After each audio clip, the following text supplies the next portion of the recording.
أعوذ بالله السميع العليم من الشيطان الرجيم. بسم الله الرحمن الرحيم.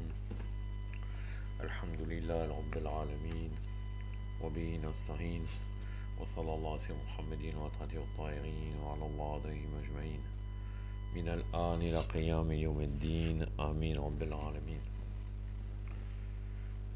بسم الله الرحمن الرحيم. اللهم كن لوليك الحجة من الحسن صلواتك عليه ورباه في هذه الساعة وفي كل ساعة وليا ورافض قائد وناصر ودليل وعين حتى تسكنه وعدك طوعا وتمتعه فيها طويلا برحمتك يا رب العالمين. Commentaire d'Oran Notba, 31e partie. Une vidéo que j'ai intitulée La succession des imams lors du Raja, lors du retour bien sûr. Et après je parlerai à la fin des caractéristiques de ceux qui attendent l'imam Mahdi. Donc toujours ce que dit Cheikh Mohammed Sanad, Allah, concernant le commentaire de Doran Notba. Je commence donc. Le prophète sallallahu alayhi wa alayhi, par rapport aux autres prophètes, est celui qui a dévoilé le plus de choses cachées, c'est-à-dire les secrets. Bien sûr, on me dira que peut-être on ne le constate pas à travers sa noble vie, mais en réalité, de toute façon, nous avons plusieurs hadiths d'imams qui disent Awaluna Muhammad, Wasatuna Muhammad, Akhiruna Muhammad, Waquluna Muhammad, Waquluna Muhammad, Allahumma salli ala Muhammad wa ali Muhammad, wa lajal farajum wa al-hanad. C'est-à-dire, notre premier, en parlant des imams, c'est Muhammad, au milieu c'est Muhammad, à la fin c'est Muhammad, et nous sommes tous Muhammad sallallahu alayhi wa sallam. Et le rôle principal des imams, entre autres, c'est de donner au sens ésotérique de la religion. Donc, c'est-à-dire concrètement, même il y a des hadiths qui nous disent que des imams infaillibles qui nous disent que quand on ne sait pas c'est quel imam, on doit dire ça vient du prophète Mohammed sallallahu alayhi wa sallam. Si on ne peut pas se rappeler, c'est tel ou tel imam qui a dit telle ou telle parole. Donc, intrinsèquement parlant, à l'intérieur du prophète, il y avait toutes ces choses cachées que les imams alayhi salam ont dévoilées. Et en même temps, tout en ayant développé et dévoilé les choses cachées, le prophète sallallahu alayhi wa sallam est celui qui a été, parmi tous les prophètes, qui a subi le plus d'épreuves, qui a été le plus opprimé des Ahlul Bayt alayhi salam. Mais très rarement s'est traité toute l'oppression qu'il a pu avoir.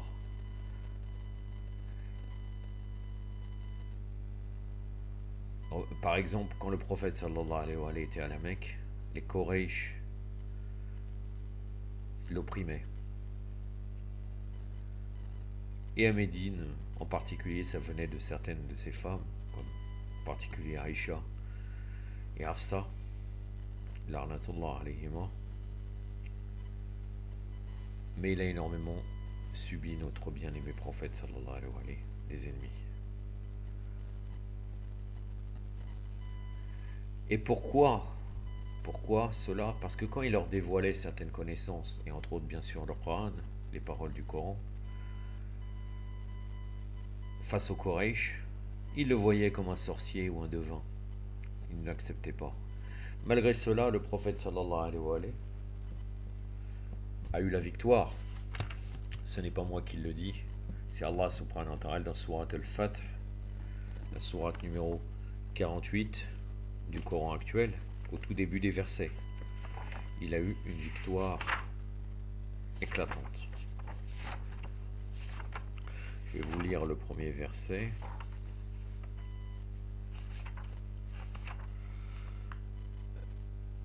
Le verset numéro 1 et le verset numéro 2. A'udhu billahi sami' al-'alim minash shaitanir rajim. Bismillahir rahmanir rahim. Inna fatahna laka fatan mubina liyakfira laka Allah ما تقدم من ذنبك وما تأخر ويتم نعمته عليك ويهديك صراط المستقيم صدق الله العلي. Allah subhanahu wa ta'ala nous dit dans la sourate 48, donc la sourate de la victoire: nous t'avons donné une éclatante victoire en s'adressant au prophète, pour qu'en ta faveur Allah efface tes péchés au futur, qu'il parachève sur toi sa grâce et te guide sur la juste voie. Là, tes péchés futurs, et il efface tes péchés, c'est concernant les Quraysh et les Mouchrikines. C'était eux qui voyaient que le prophète sallallahu alayhi wa sallam faisait des péchés, mais il n'a pas fait de péché, bien entendu.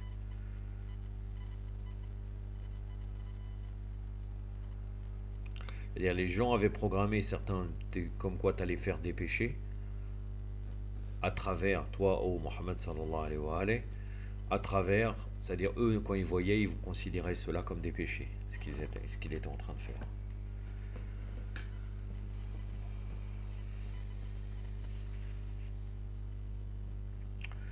Concernant l'imam al-Mahdi alayhi salam,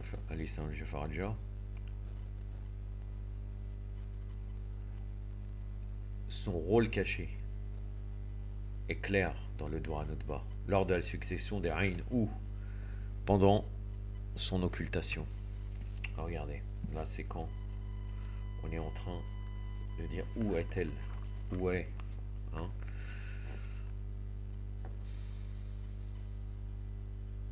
Car cette voie-là, ce que l'imam Mahdi est, il reste. C'est-à-dire où, c'est-à-dire que même qu'il est en occultation, le fait qu'on demande où il est, avec les attributs qui est donné par l'imam infaillible, fait qu'il a ces qualités-là tout en étant occulté. Regardez par exemple, Aina Sabil, Barda Sabil, où est la voie après la voie. Donc c'est une voie, même à notre époque. Aina Khiyarata ou Barda Khita Rate, où est l'élite après l'élite. Donc une élite. Aina Shumus Tariha, un soleil levant, où sont les soleils levants? Aina al-Akmar al-Muniratu, où sont les lunes lumineuses? Aina Anjumu Zairatu, où sont les étoiles brillantes?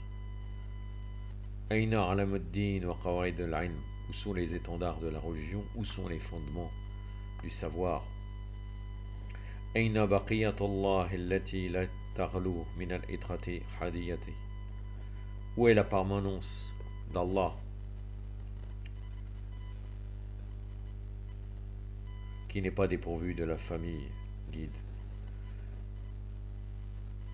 Aina mu'addatu liqadi tabi'id zalamat, où est celui qui a été destiné à supprimer radicalement les oppresseurs? Aina muntadar liqamati amti wal iwaji, où est celui qui est attendu pour redresser les divergences et déviations? Donc, même de nos jours, on peut se rapprocher de l'imam et lutter contre ces déviations-là.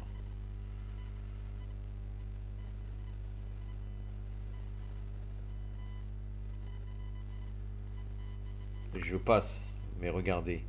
Aina mudakkari litajdid al-farid wa sunan, où est celui qui a été épargné pour rénover les prescriptions divines et les pratiques du prophète? Il va aussi reconsidérer la religion et la législation. Aina mutakhayya li adat al-millati wa shari'ati, où est celui qui a été choisi pour reconsidérer la religion et la législation divine? Il va revivifier le livre et les sunan et les hudud, la charia. Aina al-mu'ammal li ahya al-kitab wa hududihi, où est celui qui est souhaité pour vivifier le livre et ses lois? Aina al-muhiyya mali ad-din wa alihi, où est celui qui fera revivre les caractéristiques de la religion et de ses hommes?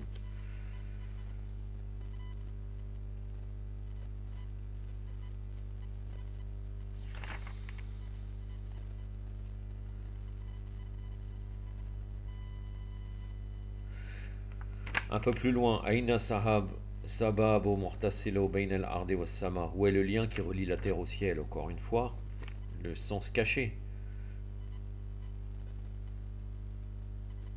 Où est le détenteur du jour de la victoire et déployeur de l'étendard de la guidance? De la même manière que le prophète sallallahu alayhi wa sallam a eu cette victoire, cité dans le Coran, la sourate 48, on peut aussi s'adresser dans cette sourate à l'imam al-Hujja alayhi salam al-Jafarajah.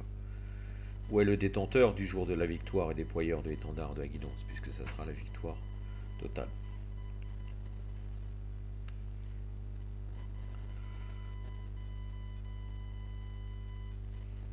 etc., etc.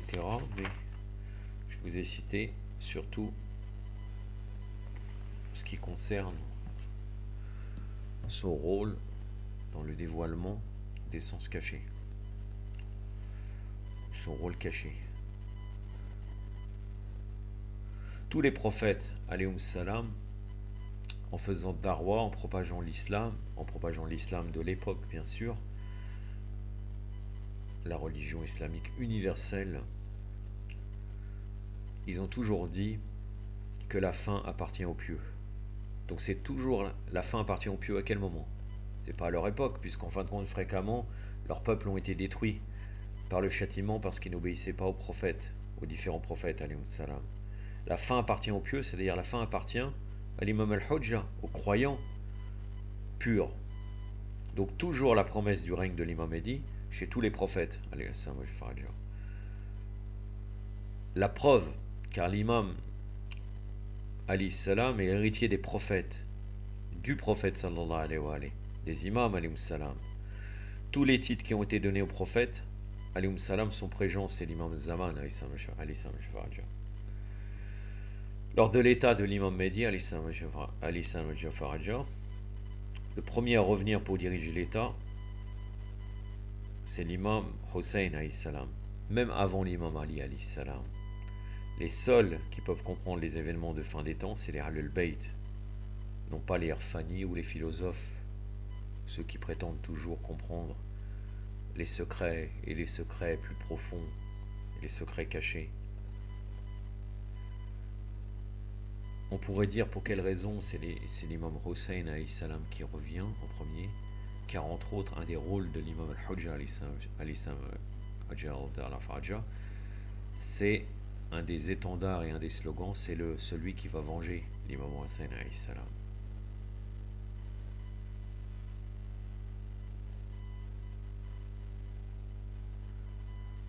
C'est-à-dire que les événements de la fin des temps, celui qui prétend les comprendre en dehors des Ahlul Bayt alayhum salam est totalement dans l'illusion. Donc on peut revenir à ceux qui précipitent en disant voilà, l'imam va sortir à telle période, j'ai fait tel calcul, je vais arriver à tel ou tel endroit par rapport à ça. Tout cela c'est faux. En dehors de Ahlul Bayt, ce n'est qu'une illusion et une perdition.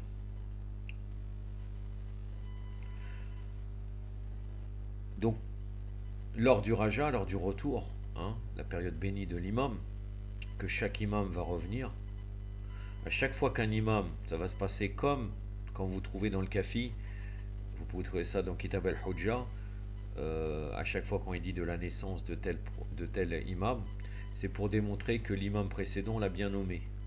Les preuves, par exemple pour l'imam Zain voilà, l'imam Hussein alayhi salam, qu'est-ce qu'il a dit, comme quoi il faut suivre l'imam Zain al-Abidin. Et pour tous les imams, c'est comme cela. Là, c'est le même phénomène qui va avoir lieu. À chaque fois qu'un imam revient lors du Raja, il revient toujours à la fin, ils ne sont pas en même temps, à la fin de la vie, de cette vie, de l'imam précédent qui le dirigeait, qui dirigeait l'État. Et pour quelle raison, entre autres? Pour que les gens ont la certitude que c'est bien un imam, pas un imposteur. C'est-à-dire à chaque fois il est nommé et vient vers la fin pour qu'il n'y ait pas une confusion. Qu'on n'ait pas, il y a tel imam et un autre imam, les gens vont tomber dans la confusion. C'est pas un imposteur, un djinn qui aurait pris une apparence humaine ou autre. L'imam précédent le présente.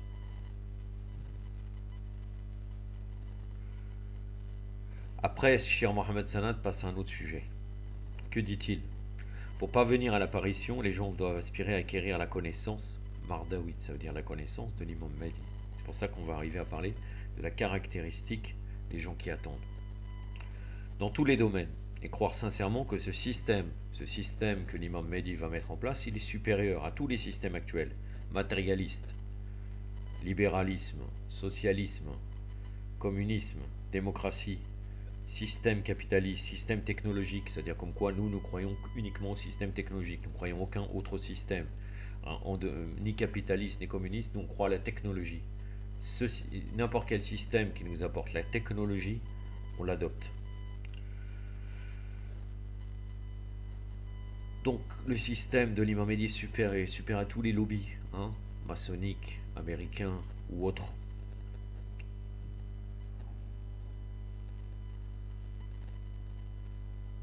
Les doigts que nous faisons pour l'imam Zaman, Ali Jafar, ne sont pas uniquement pour un sentiment, mais arriver à une conscience et une application.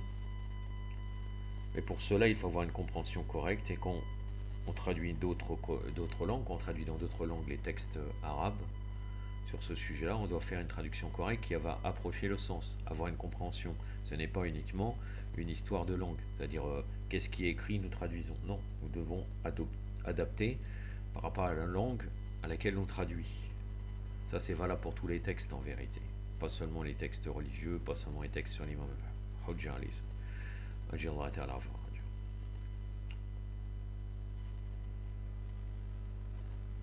Ce n'est pas uniquement nous faisons des doigts, nous essayons de comprendre ces doigts, et dans ces doigts, qu'est-ce qui est indiqué, on essaye, Inch'Allah, de l'appliquer. Car très souvent, nous basculons dans un sentimentalisme,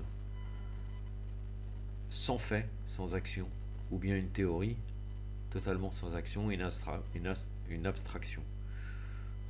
Je ne vais pas m'éterniser, mais par exemple, quand on est en train de traiter de certains sujets ésotériques, de telle ou telle connaissance, quelquefois on n'arrive même pas à appliquer le minimum de la charia, nous entamons ces sujets-là, et c'est une discussion théorique. C'est comme une forme de s'auto-satisfaire en disant je comprends mieux que les autres, alors qu'en fait on comprend mieux que les autres, mais peut-être ces mêmes personnes qu'on va appeler les autres qui ne comprennent pas, au moins ils arrivent à appliquer l'islam du côté extérieur. Alors que cette personne-là qui va parler de tel ou tel secret, on peut lui poser une question basique sur la charia, quelquefois il ne le connaît pas et même il ne l'applique pas. C'est-à-dire on voit ses manques très facilement. Mais bon, ce monde est comme cela.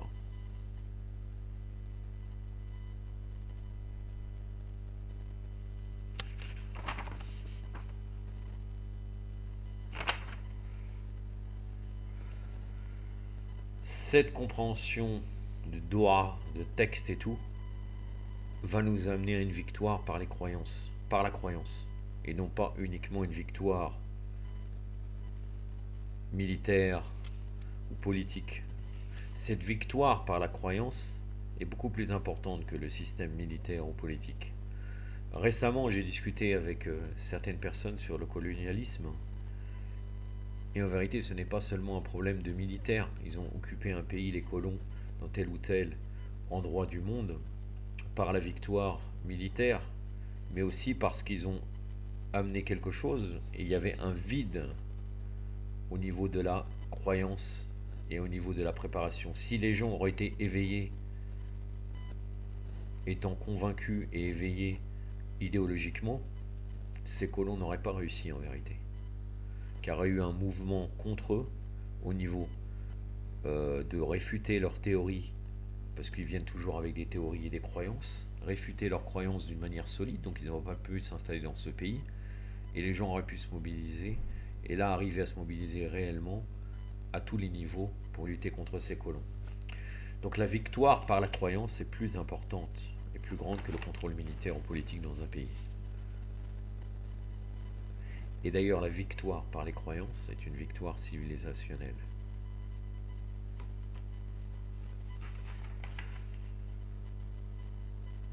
Donc, le premier point pour parvenir à l'apparition, les gens doivent aspirer à acquérir la connaissance madawite dans tous les domaines. Deuxièmement, propager chez les gens que le système véridique est le système mardawite, c'est-à-dire qu'on veut montrer, regardez, oh vous les gens, Ayuannas, regardez, ce n'est pas le capitalisme a échoué de telle manière, le communisme a échoué, le socialisme marxiste, Engels a échoué. Nous avons un autre système, nous les musulmans, et en particulier les musulmans chiites, qui est le système mardawite. Il sera comme cela, il aura telle ou telle caractéristique, tout en ayant bien étudié ce domaine. Et c'est cela préparer l'apparition.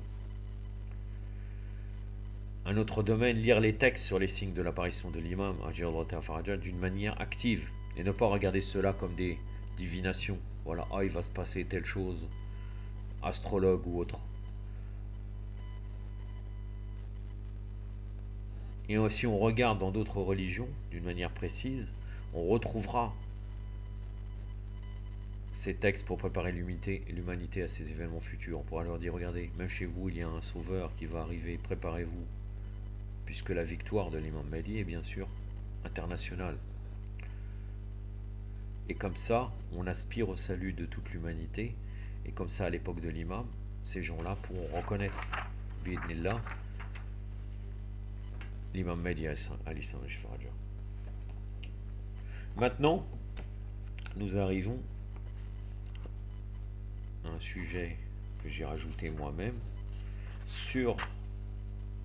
puisque ça confirme ce que disait Shir Sanad,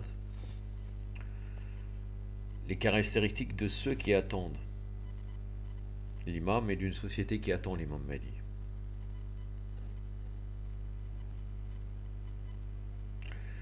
Donc connaître l'imam Mahdi au niveau épistémologique, c'est ce qu'on avait dit précédemment. Donc la vision que possèdent ceux qui attendent l'imam, elle est basée sur plusieurs composants, dont un des composants est la connaissance. Et dans l'islam, la connaissance, elle est un des critères pour décider entre l'inestimable et les choses sans valeur. Avec la connaissance, une personne peut atteindre la suprématie, et sans elle, elle n'aura plus de valeur, et peut-être se trouvera-t-elle dirigée vers le satanisme et la dégénérescence. Allah subhanahu wa ta'ala nous dit, est-ce que ceux qui savent valent ceux qui ne savent pas? C'est la sourate Az-Zumar, donc la sourate des groupes, le verset 9.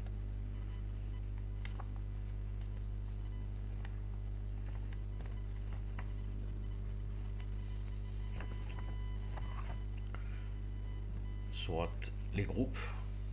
Je crois que c'est la sourate numéro 39 du Mus'haf actuel, si je me trompe. Exactement.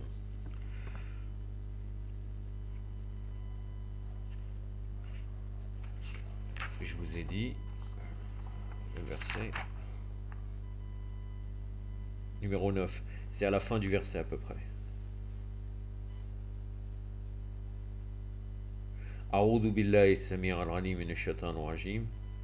Qul al-yastawi alladhina ya'lamuna walladhina la ya'lamun. Sadaqallahu al-'aliyyul 'azim. Dis, ceux qui savent et ceux qui ne savent pas sont-ils égaux?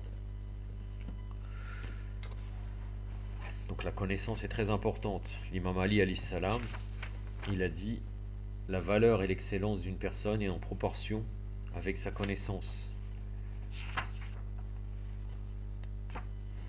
C'est dans Biyar al-Anwar de Al-Majlisi, bien sûr, Es-Sani, Redon Ali, volume 2, page 184.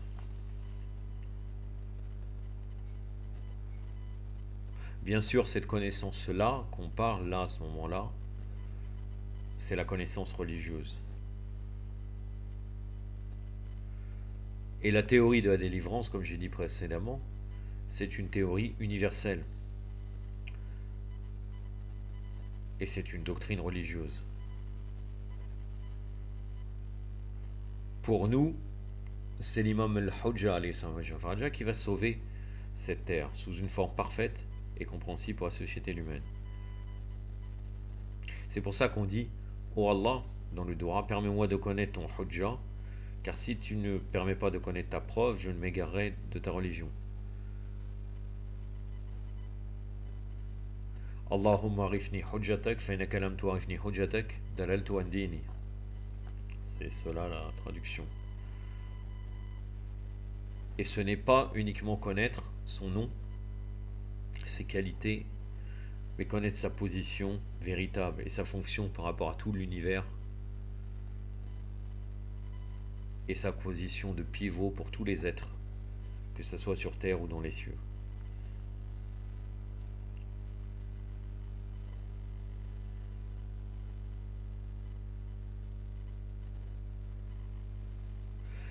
La position de l'imam Mahdi et les bienfaits de l'imam Mahdi, elle est basée sur deux choses.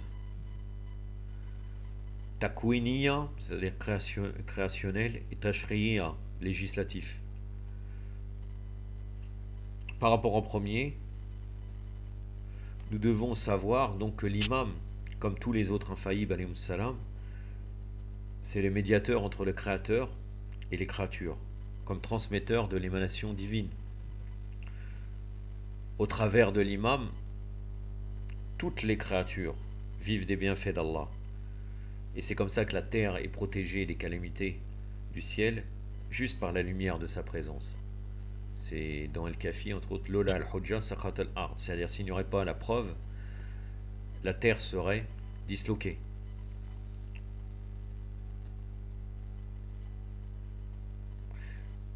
Et Allah donne ses bontés pour tous ses serviteurs. L'imam Rida alayhi salam dit, normalement c'est dans Al-Kafi, je vais vous citer la référence, c'est un des textes très importants de l'imam Rida alayhi salam.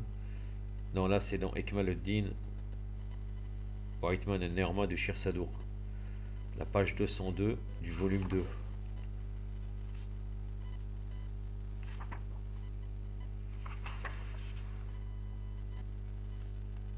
Nous sommes les hujjas d'Allah sur la terre, nous sommes les lieutenants d'Allah parmi l'humanité, nous sommes garants des secrets divins et nous sommes les mots de piété, kalimat at-taqwa qui est mentionné en Coran. Nous les avons fait se conformer aux mots de piété, c'est dans le Saint-Coran. Cela signifie qu'au travers de notre wilaya, on peut être protégé du courroux et de la punition divine. Nous sommes le Urwatul Wusqa, le lien le plus ferme, qui est mentionné dans le Coran. Cela signifie que celui qui embrasse notre protection et qui nous suit tient le lien qui l'emmènera au paradis. Nous sommes les témoins d'Allah et ses signes de guidance pour l'humanité. Par notre présence, Allah préserve la terre et le ciel de s'écraser l'un sur l'autre. À travers la bonté de notre existence, Allah envoie la pluie et étend sa clémence sur la terre. La terre ne peut exister sans un imam, qu'il soit visible ou invisible. Si un jour la terre se retrouve sans son hujja, elle sera avec ses habitants transformée en une grande vague, comme un océan qui se change en une grande vague lors d'une tempête.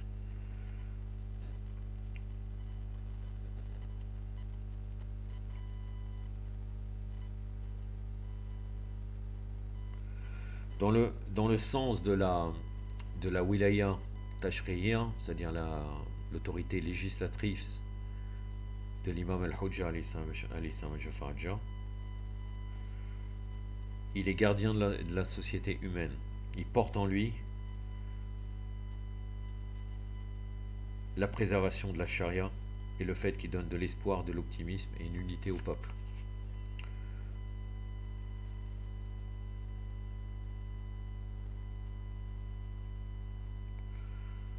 Donc la position de celui qui attend, parmi les caractéristiques de ceux qui attendent, ce n'est pas le fait de devenir léthargique, irresponsable, ne faisant rien. Les gens qui sont caractérisés par l'espoir que l'imam va venir, ils deviennent énergiques et actifs. Le concept de l'attente dans les traditions des Ahlul Bayt alayhim salam, de nos jours, s'est transformé en idée abstraite à la réalité pratique actuelle. La priorité et la difficulté de cette attente par rapport aux autres pratiques religieuses peuvent se comprendre par deux hadiths du saint prophète sallallahu alayhi wa sallam, considérés d'une seule manière: la meilleure des actions est la plus ardue de toutes, c'est-à-dire l'attente.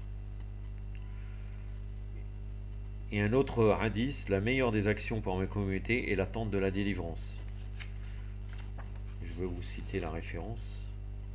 Majma al-Bahrain, Fakhruddin Touayhi, page 297 pour le premier hadith. Le deuxième hadith, Biar al-Anwar, Mohamed Baqir al-Majlisi, Redondé Allé, volume 52, page 128. Donc, à travers ces deux hadiths, si on médite bien dessus, on peut voir qu'il y a deux choses.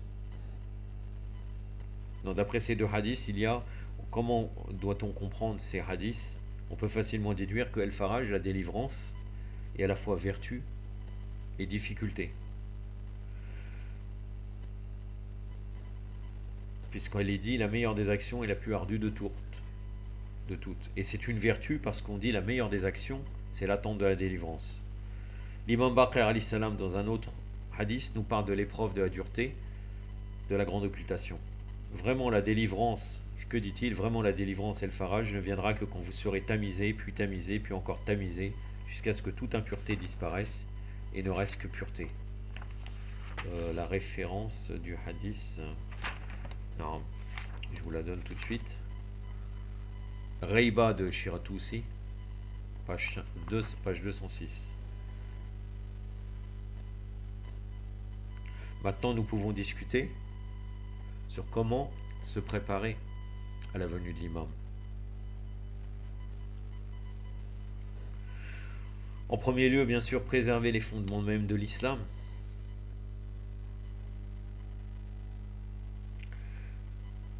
Les gens doivent croire fermement à la venue de l'imam.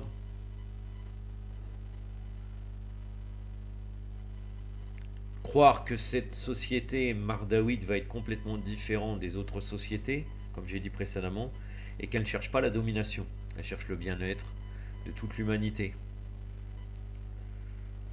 C'est pour cela que tous les groupes et tous les groupements d'edjalistes vont s'opposer à l'imam. Dans les grandes sociétés, les lobbies, etc., ils vont s'opposer à l'imam car ce qu'ils ne veulent pas, c'est la justice. Tout ce qu'ils veulent, c'est la domination.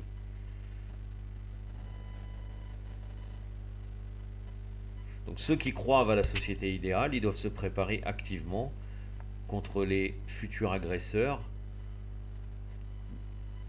de la société prônée par l'imam al-Mahdi.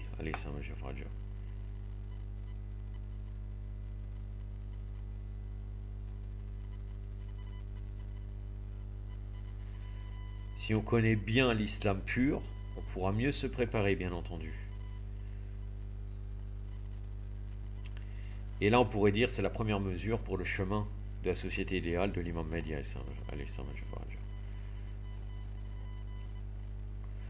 La préparation culturelle et mentale. Là, on doit arriver à s'élever pour comprendre que les races, les couleurs, les nationalités, les distances géographiques, les différences de langage et d'habitude ne sont pas considérables. C'est-à-dire, ce qui compte, c'est la croyance. Au point de séparer l'humanité au travers de ces lignes. Les préjugés tribaux, les murs de fer barbelés, les groupes ou les affiliations aux groupes doivent être abolis. L'imam Baqir alayhi salam nous dit Al-Qa'im, Allahumma salli ala Muhammad wa ala Muhammad. Celui qui se soulève est de nous. Sa souveraineté atteindra l'Est et l'Ouest, et par lui, Allah, sa religion, prévaudra sur toute autre religion.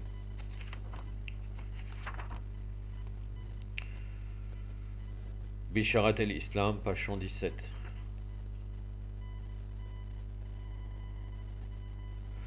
Donc c'est une globalisation en faveur de l'imam al-Hujja, mais la différence par rapport à la globalisation mondiale actuelle, c'est une globalisation basée sur les principes divins. Car pour la globalisation dans la culture occidentale, c'est uniquement un état de commerce entre les différentes personnes pour mieux communiquer, faire de la propagande et surtout faire du commerce.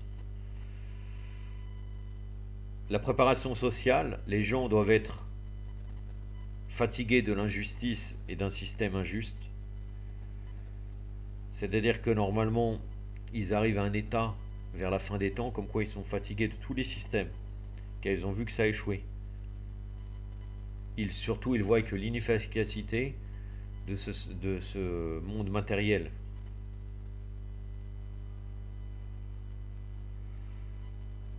Vers la fin des temps, ils commencent à comprendre que toutes les idées glorieuses qui leur étaient mises dans la tête depuis un siècle, 2 siècles sont faux. Depuis la Renaissance, en passant par l'époque des Lumières, 18e, 19e siècle, connu sur l'âge de l'explosion de l'information et de la connaissance, jusqu'au 20e siècle qui était l'âge d'or du libéralisme. Toutes ces idées, pour ceux qui connaissent bien et qui sont éveillés, sont des idées complètement vides de sens, en réalité. Ils ont promis la paix, le bien-être de l'humanité, etc., mais ils n'ont rien réalisé en réalité. Ils n'ont fait que développer l'insécurité matérielle et spirituelle, jusqu'à la violence. On a bien vu les conséquences des 2 guerres, 1914, 18, 39, 45.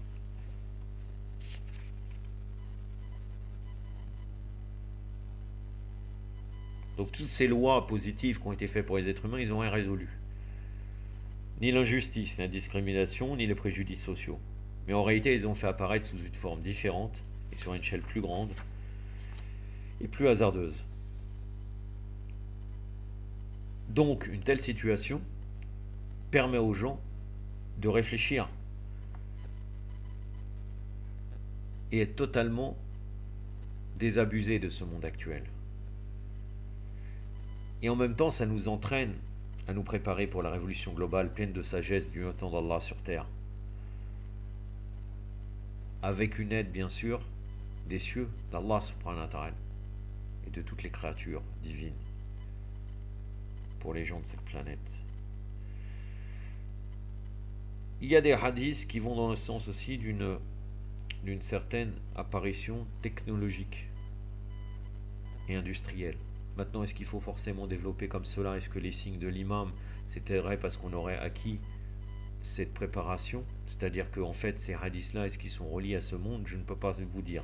Par exemple, il y a un hadith de l'imam Sadiq alayhi salam qui pour certains suggère l'utilisation de la technologie. Je ne peux pas vous répondre sur ça. Ce hadith dit vraiment le croyant qui sera à l'est à l'époque de l'Qaim verra son frère qui est à l'ouest, de même celui qui est à l'ouest verra celui qui est à l'est. Donc certaines personnes vont nous dire que c'est forcément les systèmes actuels, le système actuel moderniste à travers les écrans, etc., etc. Ça c'est dans Bisharat al-Islam, page 254, Biar el-Anwar, volume 52, page 391, Muntakhab al-Asar de Shir Lutfa al-Safi, page 483.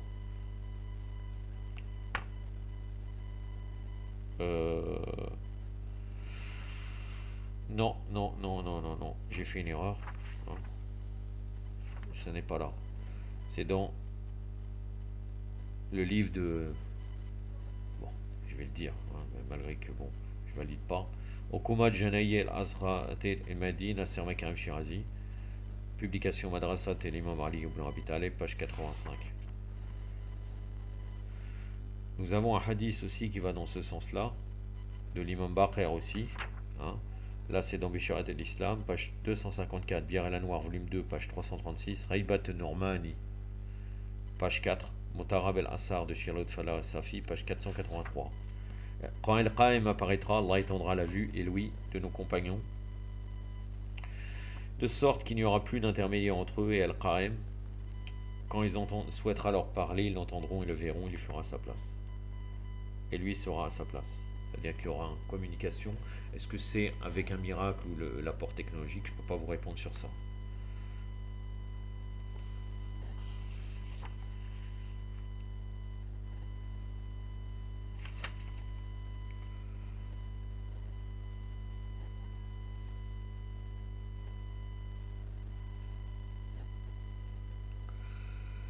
Une des caractéristiques de la vision d'un monde meilleur est la justice. Allah subhanahu wa ta'ala nous le dit et a attaché une grande importance à la justice.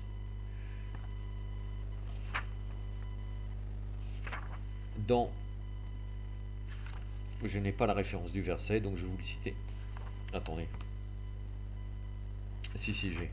Donc dans le chapitre 57, El-Hadith, Surat El-Hadith, verset 25, qu'est-ce qui nous est dit? Nous avons envoyé nos prophètes avec des preuves indubitables, nous avons fait descendre avec eux le livre et la balance, afin que les hommes observent l'équité.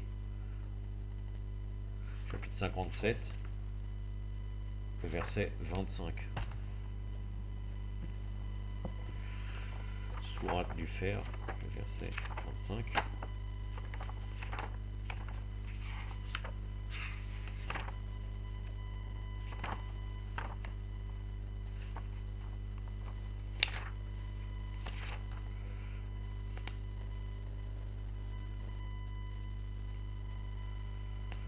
Allahumma salli ala Muhammad wa ali Muhammad. Je me suis trompé là dans le verset. Je vais vous le trouver, le 25, chapitre 25. Chapitre 57, pardon. Verset 25. Bon, je vais vous citer uniquement le début du verset. A'udhu billahi samir al-ghanim min ash-shaytan rajim. Laqad arsalna rusulana bil bayinat wa anzalna ma'hum al-kitab wal mizan. ليقوم الناس بالقسط صدق الله العلي العظيم.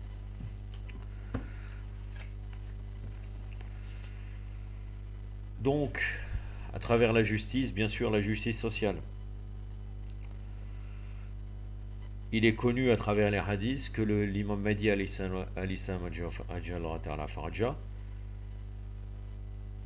rapporté par de nombreux hadiths par le prophète et les imams, que Allah remplira le monde de justice et détruira toute forme d'injustice par l'imam al-Hujja. Avec lui, donc le hadith, entre autres, Allah remplira le monde de justice et d'égalité. Hein. La référence c'est Ekmaluddin wa Tamam al-Nirma wa Itman al-Nirma de Shir Sadouk, volume 1, page 257. Le mot pour dire remplir, là c'est Yamla, qui signifie remplir. Et là, on peut comprendre que la justice de l'imam Mahdi donc sera complète et totale. Donc la justice s'étendra dans tous les coins du monde. Et comme l'être humain ne peut pas tout seul, il sera accompagné d'une aide divine. L'imam Baqir alayhi salam nous dit Allahumma salli de la famille de Mohammed apparaîtra, Allah le supportera par des anges descendus marqués en rang, et les archanges Gabriel, Jibril sera devant lui, Michael sera derrière lui, Séraphine sera à sa gauche. La référence c'est Raïbat Normani, page 122, Bir al-Anwar, volume 2, page 318 à 323, Yanabi al-Muwadda de Qandouzi Shafiri, Al-Hanafi, Qandouzi al-Hanafi, je pense. C'est un savant Bakri, mais éveillé, mashallah. Quand même éveillé par rapport aux autres. Volume 3, page 136. Volume 3, page 136. Et d'ailleurs, dans ce hadith-là, on dit la terre, Yamla al-Ard. Donc, on peut comprendre que cette justice-là est globale. Remplir la terre.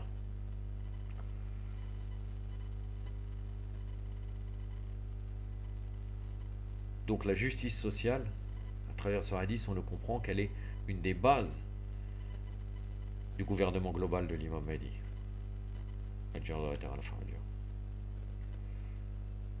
Donc selon ces traditions, le soulèvement de l'imam Mahdi va confirmer et totalement prendre la suprématie du monothéisme sur les autres religions polythéistes. Mais en plus grande chose importante, c'est la justice.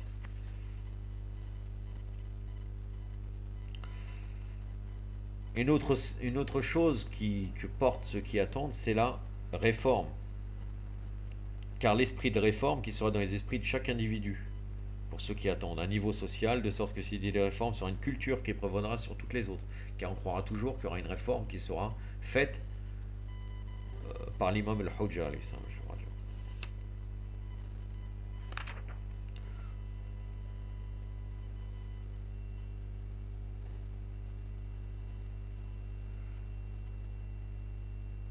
Donc nous devons devenir plus avertis de ces idéaux de délivrance, et de sorte que nous puissions les mettre en pratique. Entre autres avec la loi, ordonner le bien et interdire le mal. Ah, bien sûr en respectant les règles de la charia, c'est pas tout le monde qui peut le faire, mais en tout cas.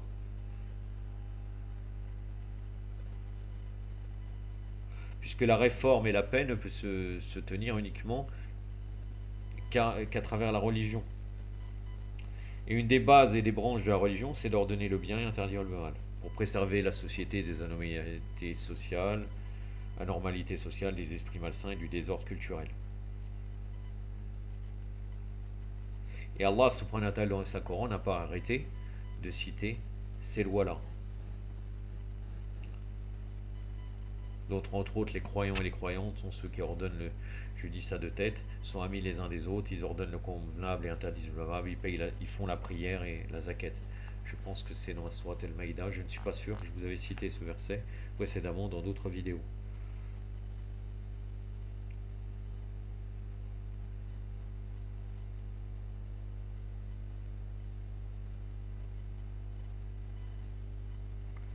Donc ordonner le convenable et interdire le blâmable, et aussi une des choses importantes de cette société et aussi de ceux qui attendent, c'est la piété et la purification de l'âme et la soumission aux vertus morales. L'imam Sadiq alayhi salam dit, celui qui souhaite être parmi les compagnons d'Al-Qa'im, Allahumma salli ala Muhammad,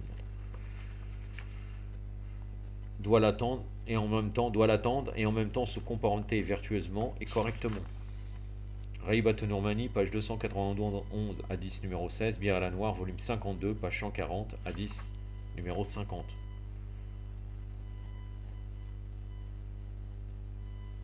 Donc toute société qui ne combat pas des gens qui interdisent le blâmable et ordonnent le convenable, elle ne peut pas prétendre à la purification de l'âme. Comment se purifier son âme alors qu'en fait, on a du, on a du mal tout autour de nous et nous ne faisons rien.